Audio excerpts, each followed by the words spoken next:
everyone. Thank you for tuning into the Postmodern Realities podcast from the Christian Research Institute and the Christian Research Journal. I'm Melanie Cogdill, managing editor of the Christian Research Journal.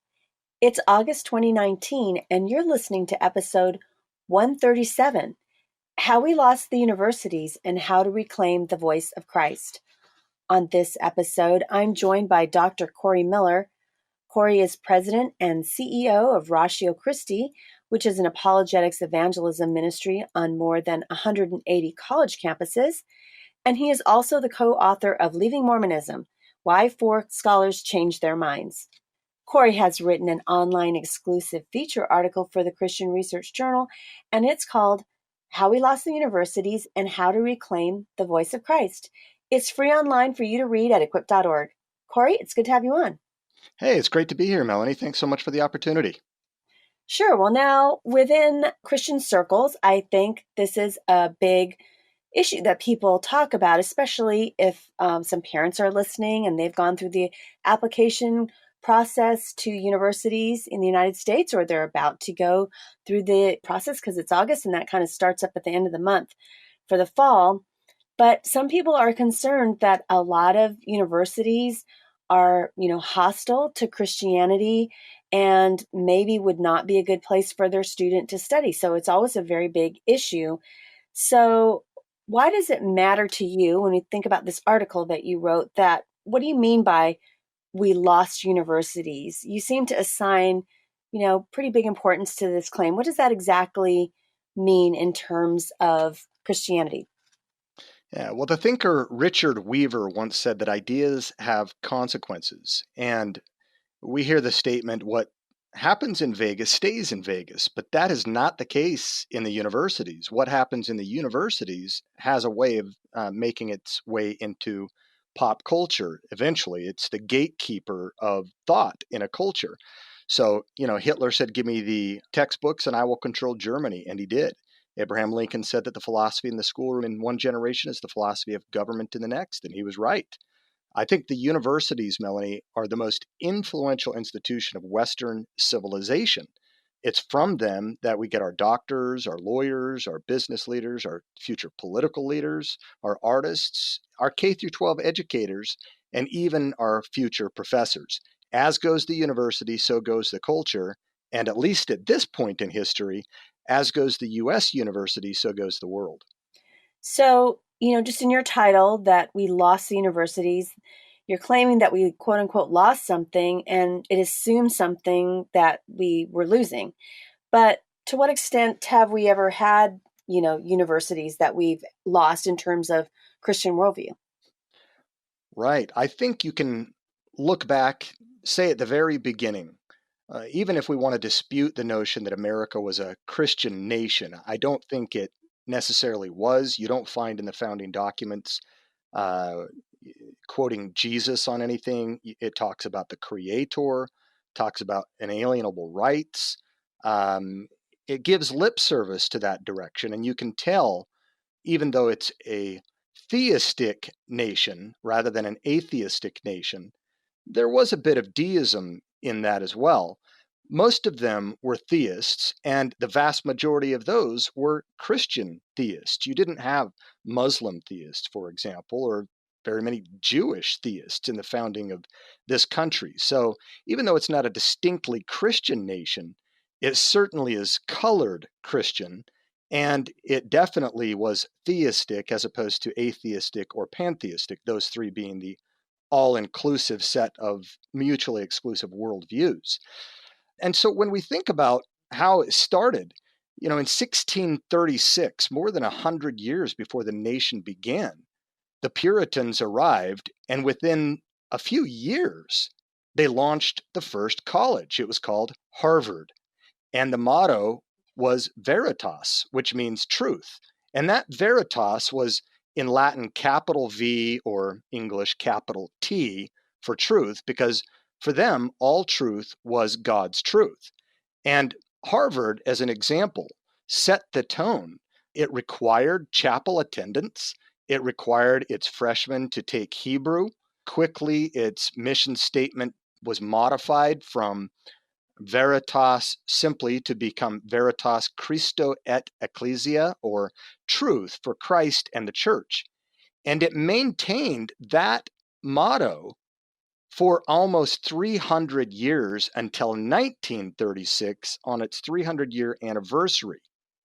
And at that time, they got rid of it, and I would say they kept the little v Veritas. But for the longest time, the vast majority, and later maybe we'll give some examples of the universities in America, both before and after the Revolution and the Civil War, were not just theistic, they were Christocentric, they were Christ-centered. By Harvard, 50% of its graduates became clergy. And by the 1840s, considering all the colleges in America, 1/3 of university presidents were clergy. That is not the case today. We have lost what we once had. You don't directly mention this in your article, but you seem to imply in it that, there's maybe some kind of intrinsic connection between Christianity that would even cause the creation of the university.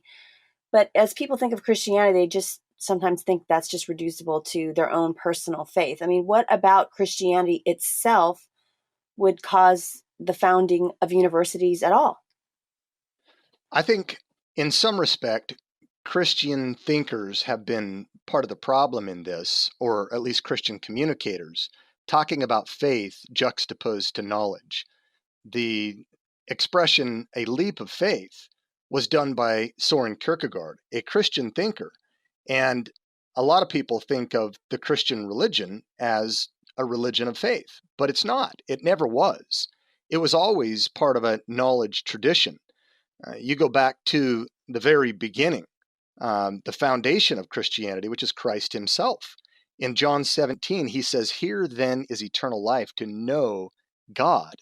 That's the purpose of life, centers around knowledge, knowledge of the greatest reality of God, but knowledge nonetheless.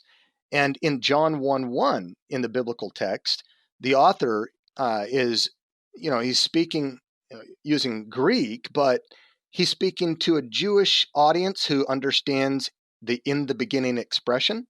John could have used the Greek word rhema, but instead he used the word logos, which we translate to our word logic. And so John, in the purpose of the book, was trying to get people to believe in Christ, and he's thinking about Gentiles as well.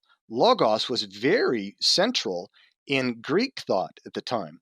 And so John is doing double duty, communicating both to a Greek and a Hebrew audience when he says, "Anarche en ha logos." In the beginning was the Word, and the Word was with God, and it was God, and the Word became flesh and dwelt among us. So from the very inception, part of the DNA of Christianity is logic. It's equally true to say of God, God is love, as it is to say God is logic. God is the basis not only for morality in the Christian viewpoint, but also for rationality itself. So a lot of secularists want to say that, university life, that's where the big boys play. If you're going to bring faith into it, please stay at home or stay in your closet. But this is where the big boys, the scientists and the people concerned with facts and knowledge belong. But it wasn't the secularists who created the universities. It was the Christians. And it's not just an accident of history that this happened. It happens to be in our DNA. And so you find, as a matter of fact in history, that the universities did not emerge in pantheistic, where all is mind, in the East. They didn't emerge in a materialistic world either, where all is matter. They emerged in a world where mind created matter and gave us rational senses to be able to map on empirically to the external world and be able to abstract things and then make induction and deduction from that. And those universities that first began in Europe, from Bologna and Paris and Cambridge and Oxford, all of them were Christian. And that exported to America, beginning with Harvard, and then from the American project on It went to India and South Korea and other places around the world. A lot of people think that Christianity reduces to faith, but it doesn't. It's a knowledge tradition. The word faith is trust. Trust in what? Something that's trustworthy. It is a reasonable faith. And this also explains why the majority of at least the fountainheads of the sciences were all theists, or Christian theists in particular, from Kepler in astronomy to Newton in physics, Pascal, Linnaeus in taxonomy, Maxwell, Robert Boyle in chemistry, and the father of modern genetics, Mendel in his monastery is playing with pea pods. Virtually all of them. Science did not arise in the East; it arose in the Christian medieval Europe and went on from there. That's an interesting observation about that, because you think about today, how many students, international students, come from the East to study at American and Western universities, because it's very different from their own educational systems. And it's those kinds of things where we've developed critical thinking that in other cultures, in their education systems, they don't have that. And that's where a lot of creativity does come out. Our family hosted an international student for a couple of years, and it was very different for that student to come and study at a Christian school, because in their country, in Asia, they just do sheer memorization. It's very hard for them. They don't think critically. They've never been thought to have innovative thoughts. So that's kind of an interesting thought about how the rise came out of the West of these kinds of universities. In one of your sections of your article, you title it Extreme Mission Drift. So can you give us kind of a big picture of what you mean by this, and maybe some other examples besides Harvard? Because that was a very interesting example that maybe some of our listeners might not have known about the roots of Harvard. Right. There is a book that I took our board through of Ratio Christi and some of our senior staff called Mission Drift by Peter Greer. And in that, he talks about, the crisis facing leaders, charities, and churches in general. And the point is that mission drift happens quite automatically. It's the norm rather than the exception. He mentions Harvard in here, but I would go on and really look at the entire education system in America and virtually, mostly all of the universities, especially those before the major crisis that hit. And in that, you can see, not just Harvard with Veritas in 1636, but Yale came online in 1701. Again, that's before the country even became the United States of America. And what happened was that, innovative businessmen and some of the conservative thinkers from Harvard, the faculty, realized that Harvard had begun to drift. And so they said, let's start this project again. We're going to go over to Yale, and we'll call it Lux et Veritas, or light and truth. Why light? Because that symbolizes the Hebrew notion of salvation.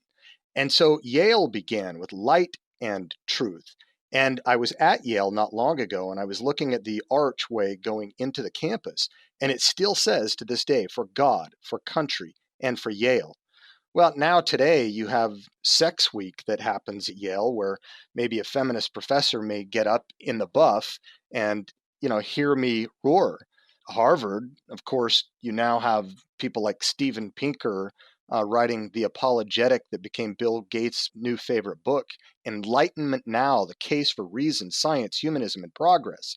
And there's even a professor there who has been on the edge of almost endorsing some quasi version of pedophiliism. And then you have Princeton, again, 1746, still the country hadn't been founded. And its motto is, under God she flourishes. Vet Nov Testamentum, Old and New Testament. I was also at Princeton looking at its shield. And one of its first presidents was a graduate of Yale, Jonathan Edwards, one of the most famous theologians in America. And then you get to Columbia University, 1774, first college in New York, but fourth in the United States. And again, just before the country was even founded. I was walking around the campus there, just looking at the architecture, and I saw Psalm 36:9. By thy light we shall see light.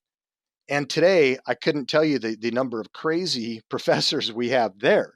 And so we have moved radically from sacred institutes, almost all of which their primary purpose was to raise up missionaries and pastors to begin with, who were viewed as some of the most intelligent people in culture back in the day, to now what we have are secular universities where if you're going to be a Christian at all, you'd better keep your mouth closed. Otherwise, you might not get good grades, you might not get tenure, you might not graduate with your PhD, which was my story.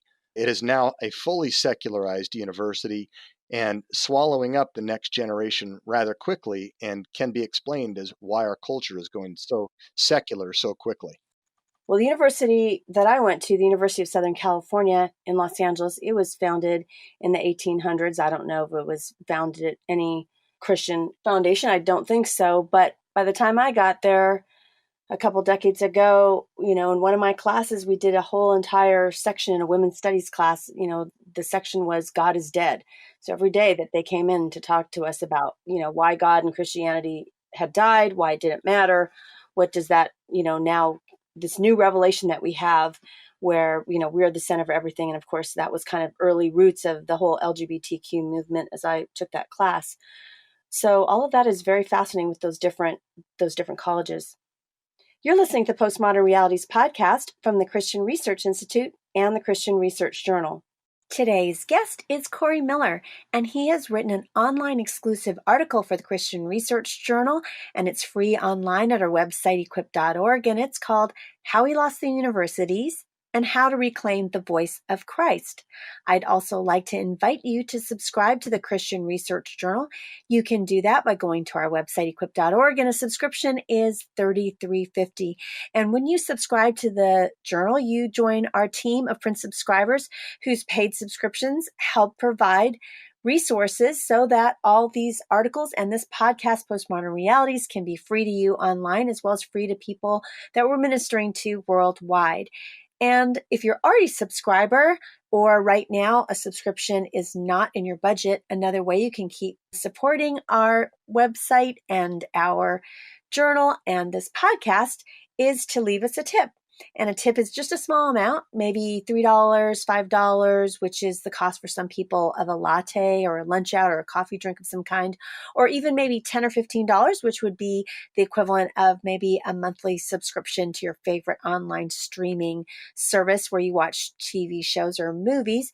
You can leave us a tip by going to this podcast episode through our website. You go to the magazine tab, you do the drop down menu, you go to PMR podcast, you find this episode, and there we have a link where you can leave us a tip.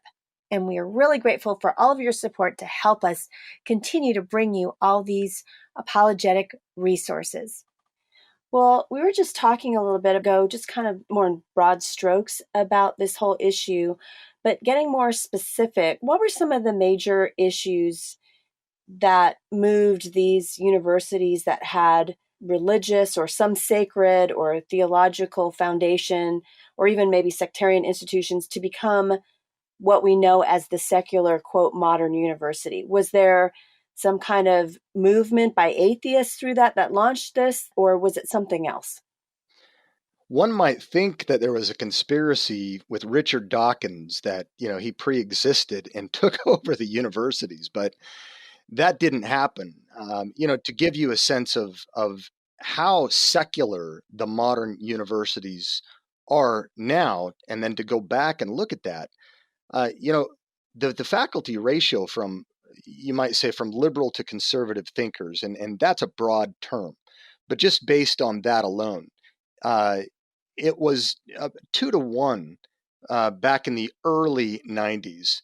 It's moved quickly then to 4 to 1 in the mid 90s, 12 to 1 now for professors who are aged 65 and older getting ready to retire, and for younger scholars coming in 23 to 1 in some departments like religion departments.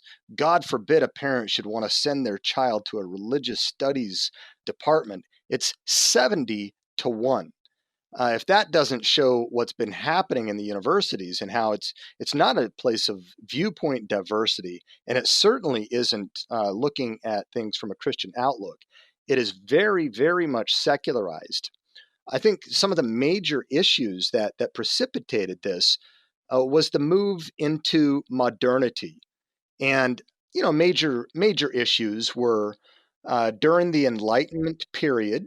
Recall that our country was founded 1776. You might look at the Enlightenment project beginning with Descartes in 1650 to maybe 1850, maybe 1900, something like that.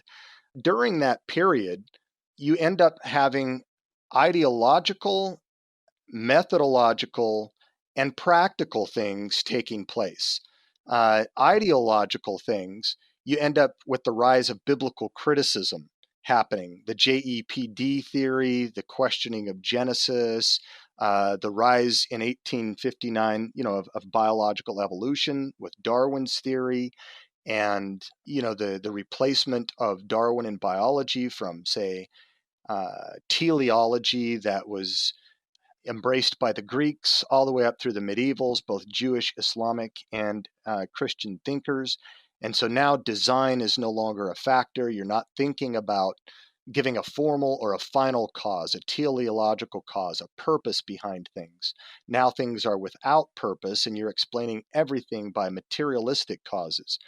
Second was the methodological issue that was happening at the time, and that is the rise of research, of science research.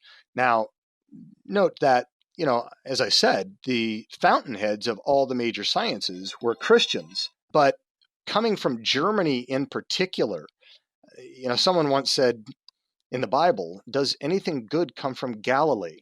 Someone else has said, after Luther, has anything ever good come from Germany?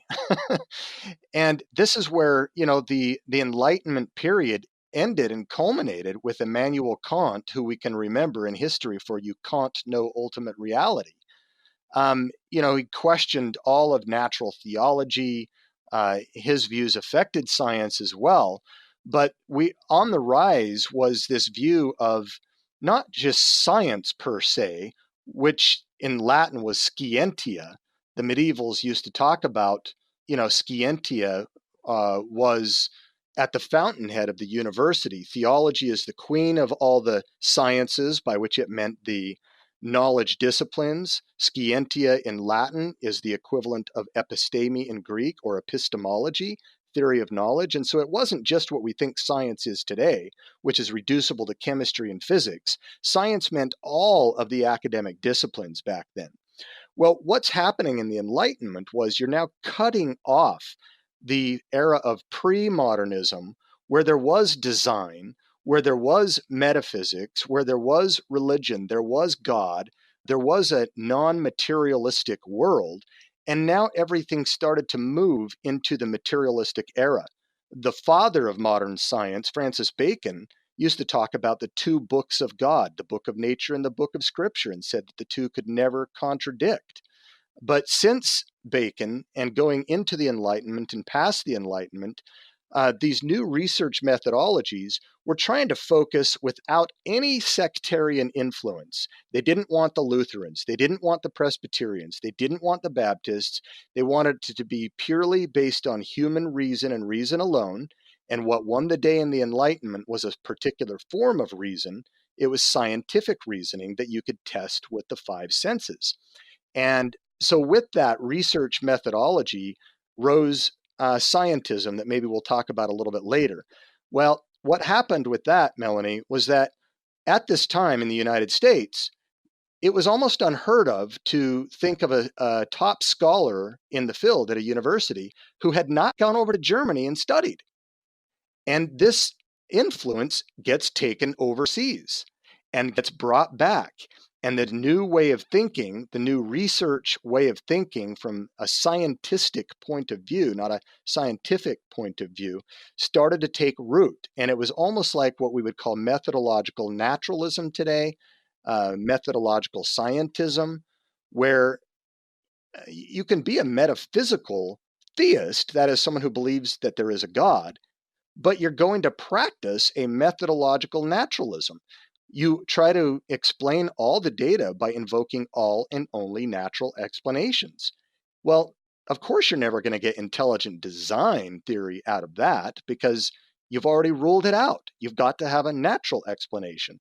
So that was one of the methodologies that got exported. And then finally, there was the rise not just in the sciences as a focus, but also in technology and pragmatic concerns that as the country was growing and new colleges were emerging, practical needs were also emerging.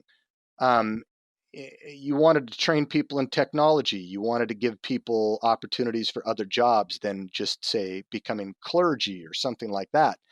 And any sectarian school that was just focused on the sacred was finding itself uncompetitive with the free market audience.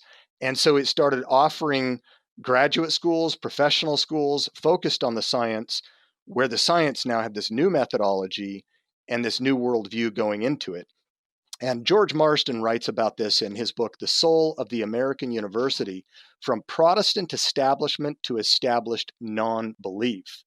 The vast majority of all the universities for the first couple hundred years were Protestant, but somehow they got dominated by a modernist, or equivalent with that, a liberal Protestant theological perspective. And eventually that took root, and ideas have consequences, and the rest was history. There's a section of your article where you title it "The Die is Cast," and you point to a certain time period where there are various factors that would cause like this huge change in universities. So, can you discuss the importance of that particular time period?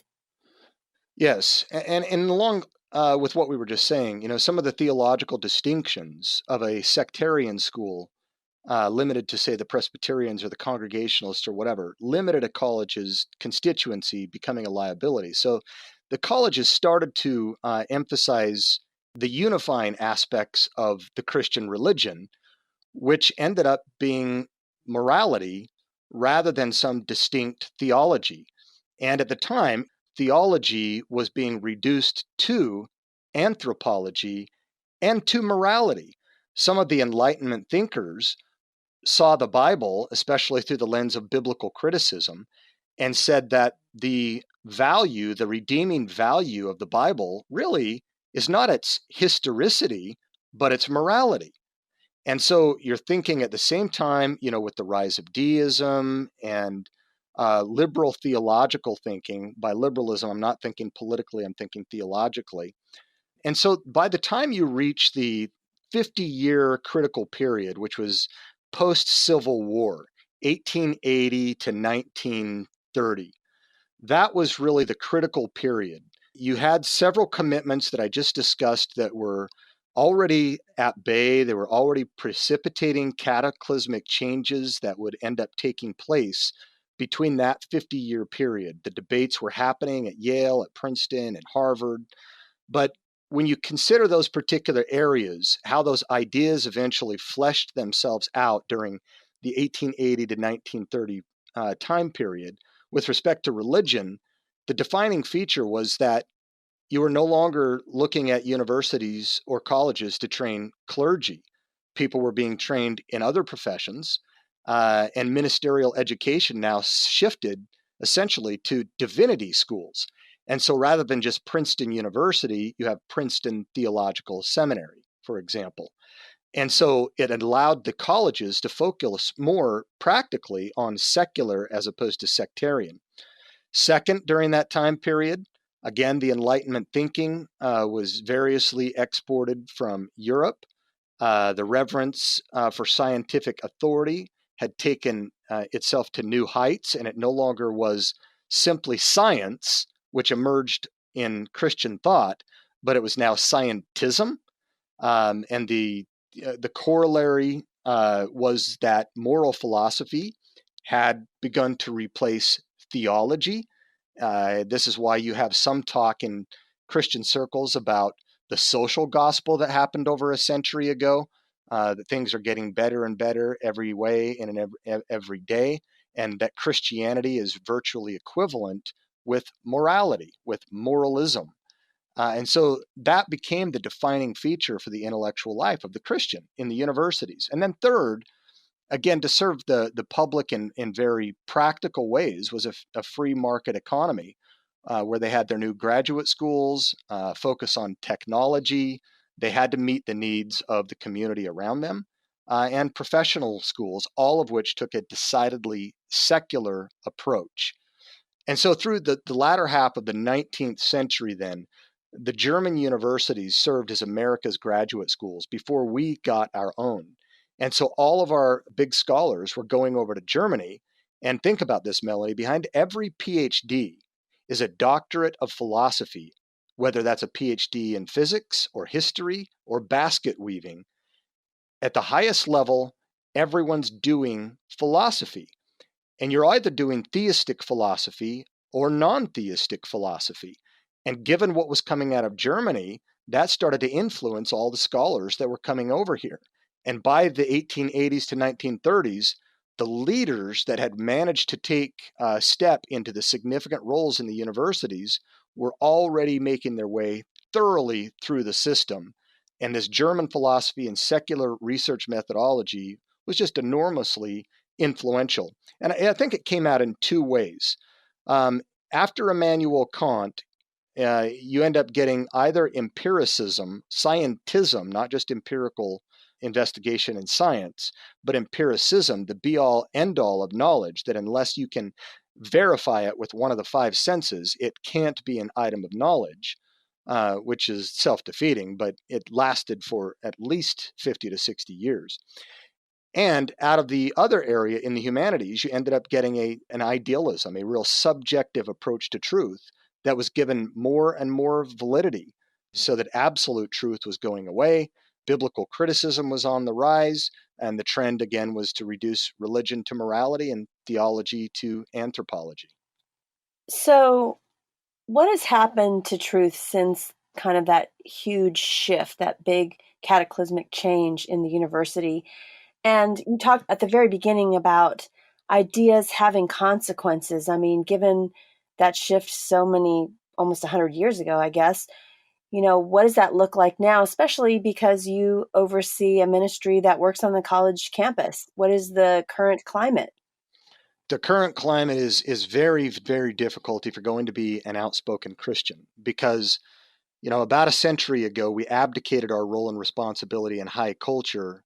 D.L. Moody went through Yale, and he thought Yale was on the rise, but there were severe problems he was not aware of. And Moody made this statement: don't polish the brass on a sinking ship. In other words, don't think long term, think short term. The Titanic's going down, just get the souls off. And so we took our eyes off of thinking long term strategically, like the universities and government and media and arts, and focused instead on crusade after crusade after crusade and getting souls saved. We were locked out, as it were, out of the universities, even now out of those divinity schools that had started. The Princeton Theological Seminary, for example, the conservative theologians were pushed out of there and had to go start Westminster and other schools. And so during that time of the what we'd call the fundamentalist modernist controversy, you had to retreat back into the seminaries, but even those first line seminaries were now being hit. But by the end of the 1930s, the shift had radically already taken place, and now Christians were pretty much on the outside trying to get in. But another good book for your listeners to consider is The Making of the Modern University. A Yale scholar talks about the intellectual transformation and marginalization of morality. And again, this goes back to the German philosophical influence, where Immanuel Kant split fact from value, faith from reason, faith from science, and so forth.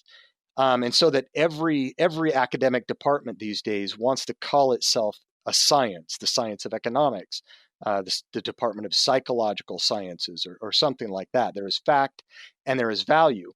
And so the scientism that was dominating decades later, and I mean a lot of decades later, we saw the rise of neo-atheism.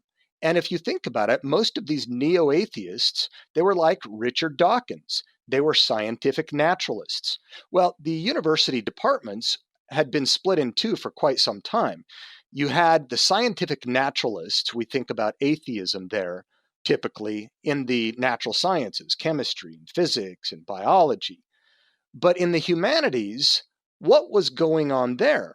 Well, they were getting less and less prestige, but something was happening. From the German philosophy, from Immanuel Kant, and the subjectivity of knowledge, things were happening there. In 1933, something significant happened. You had Marxism had failed after World War I. The Marxist thinkers that were influenced from that stream of idealism and from Immanuel Kant in a secularist fashion, they had realized that the workers of the world did not unite. They did not come and throw off the bourgeois. And so they started asking questions. What can we do? And they developed this critical theory, not critical thinking, but this school of critical theory in Frankfurt, Germany, again, 1933. Well, the Nazis came to power. And as you know, the Nazis are National Socialists, but Marxists are global socialists. And they're not really friendly with one another apart from the socialist aspect. And so they had to get out of town. Where did they go? They moved to the East Coast in America, embedded in Columbia University and some of the Ivy Leagues. And as this stuff works its way through systems in the universities, sometimes it takes a long time to turn a battleship.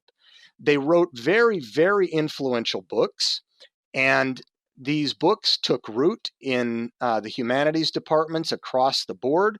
They became influential. And by the time you get to the 60s and the sexual revolution and a postmodern context now, you're now seeing the demise of modernity and the rise of postmodernity. And the only way, people think about postmodernism is kind of relativism. Modernism used to say that we think knowledge is objective, but only scientific knowledge, not theology, not religion, not the humanities. Postmodernism extends that and says, you know what? There is no truth. Even that is not a truth. It becomes all relative. Truth becomes reducible to power. It's contextualized truth. It's critical theory. It's cultural Marxism, which took on a different dimension, whose primary goal now was to say, how do we infiltrate culture? We don't do it by revolution, by taking over government and military and law enforcement. We instead go into infiltrate the religions and the education systems. And that's what they've been doing very successfully since that time. So they have launched from this catapult of modernity into postmodernity. And it's as if what happened in the natural sciences created in their laboratories this Frankenstein in the humanities that now I'm seeing in writing. People like Richard Dawkins, people like Peter Boghossian, some of the neo-atheists like that, Steven Pinker from Harvard, all talking about their fear of what's going on in the humanities. You have Jonathan Haidt, who considers himself as a Jewish liberal atheist who wrote The Coddling of the American Mind, who's recently been lecturing across the country arguing for viewpoint diversity. He has an institute called the Heterodox Academy. Jonathan Haidt said recently at a lecture at Duke that we have two directions now at the universities. Either we are going to focus on social justice universities like Brown University, which is given almost $100 million toward diversity rather than diversity of viewpoint, diversity of skin color and body parts and things like that, where critical theory tends to divide the world into haves and have-nots, into the victimizers or the victimized, the bourgeois and the proletariat, or we're going to be truth universities. We either side with Marx or we side with John Stuart Mill. Both of those were atheists, but they represent modernity and postmodernity.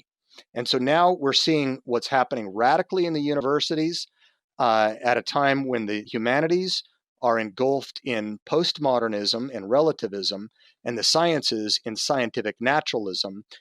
And they're in a fight against one another, but they're both keeping pre-modernist thinkers like Christians at bay on the outside. It's very difficult for us to get in. These were once our universities, but now all we can give to them is our children and the next generation, it seems. Well, throughout this conversation, I think you've painted kind of a bleak picture for Christianity and the university. And so, if I was a parent getting ready to do the whole application process, or my kid is about to go off to the local state university, I would have a lot of grave concerns. So, I mean, it seems so overwhelming. Can anything be done about this current state of affairs at the university, which has turned into quite a hostile place for Christians? It does seem rather bleak. I mean, we've been in 17 cases of legal proceedings with my organization, Ratio Christi. We've won two cases that are federal victories in particular. The other 15, the university's backed down because we've got the Constitution, and that's important. But I think we're facing a cultural onslaught that is fully secularized, and the universities, indeed the education system altogether, because remember, K through 12 educators are now trained from the universities. And so they're secularizing all the way through. It's not encouraging, Melanie. I was in legal proceedings myself as a professor, and I had to bring in Alliance Defending Freedom to help me simply because I wanted to educate and not indoctrinate. And I touched a sacred cow that apparently wasn't okay. If God was not a factor, I would say Europe is going to become Islam, America is going to become Europe, and China may be the future America. I'm depending on God. We're fighting the good fight. We believe in prayer, but we're up against some really, really hard things. From the bottom, the Harvard Crimson Review recently did a survey, and for the first time in its history, this 2019 class has more atheists than agnostics in it among their students than Protestants and Catholics combined. That's the first time ever. Generation Z, which is now in the universities, embraces gay marriage at 73%, and that's a very, very hot topic. A lot of people disbelieve in Christianity because of that topic and the historical viewpoint on that. So, from the students on the one hand to the professors on the other hand, where again at Brown University as an example, 60-1 ratio across the United States, 23-1 left to right. And if you look at books like Compromising Scholarship by sociology professor George Yancey, almost the very last, the worst identifier you can have if you're interviewing for a job and they ask you is to tell the department head you're an evangelical Christian. It is not a place friendly for Christians, but universities have found ways to get the parents to cleverly pay for the deneutering of the faith of their Christian students. We had better wake up. And so my thoughts are threefold. One is that pastors and parents need to realize what is happening in our culture. This is not our grandmother's America anymore. It's a new place. We are not focused on something like Acts chapter 2, where we're going to the synagogues and people believe in God's existence or the Judeo-Christian ethic or the reliability of the Bible. We are in Acts 17. We have been in Mars Hill in a secular post-Christian America for at least a generation. And we need to start realizing that and focusing missions funds on the universities and the education system. We need to start educating our kids with apologetics, with the defense of the faith, because it's now, not only is it a command in Scripture, but it's back in demand. The recent Barna poll says that when they asked non-believers what would most interest you in Christianity, 44% of them said greater evidence for the faith. And yet, when they asked Christians that same question, the Christians said they thought non-believers, that was their item that they picked dead last. The church is woefully out of touch with where the world is at, and pastors have some explaining to do on this. Second is that we need to think about campus ministries.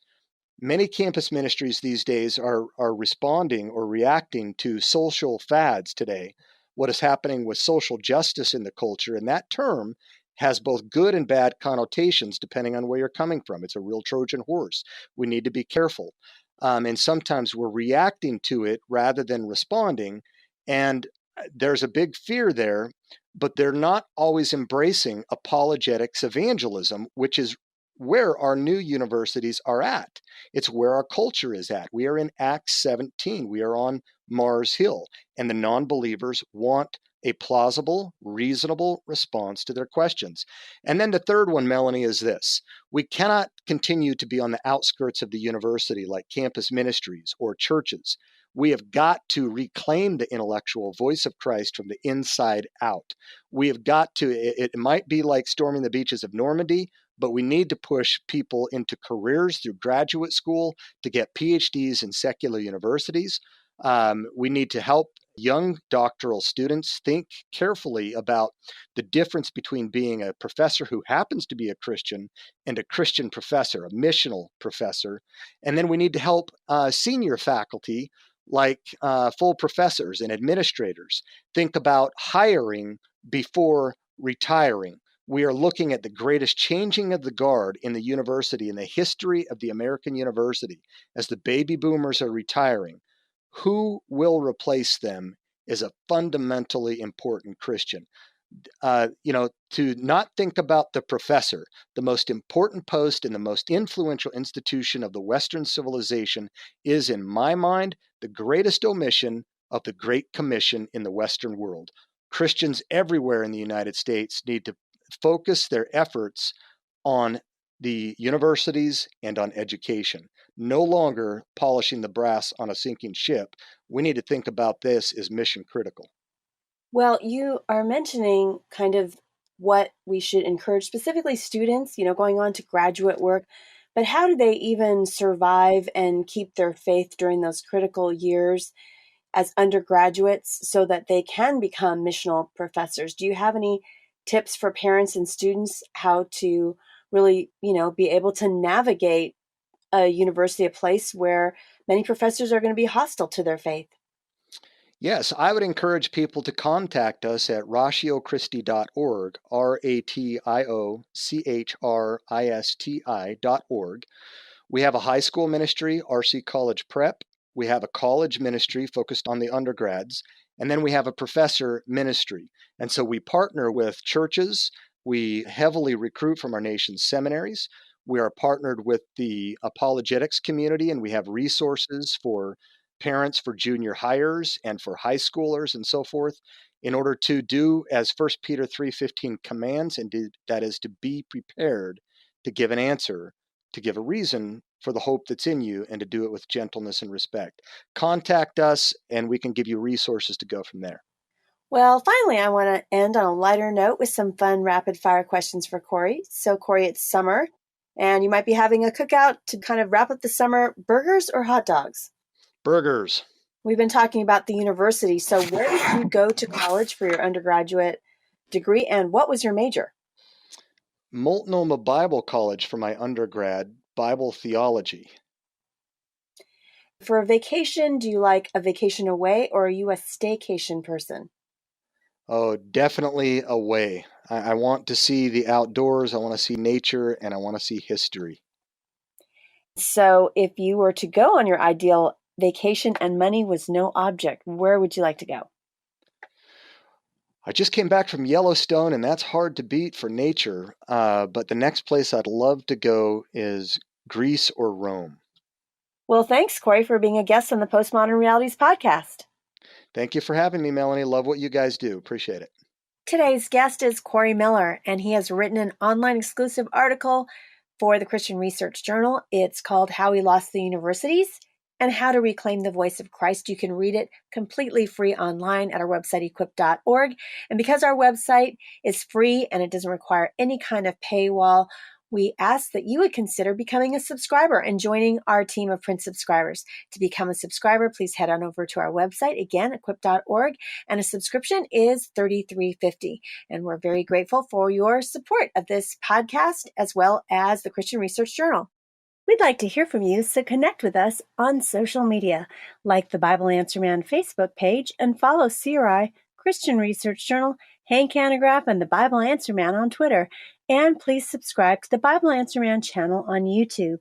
If you like this episode, please subscribe to the Postmodern Realities podcast on iTunes, and please rate and review our podcast. When you rate and review our podcast, it helps others see our content. And please share this episode on your social media accounts. Be sure you tune in daily to the Bible Answer Man broadcast hosted by CRI President Hank Hanegraaff, who answers your questions live on air.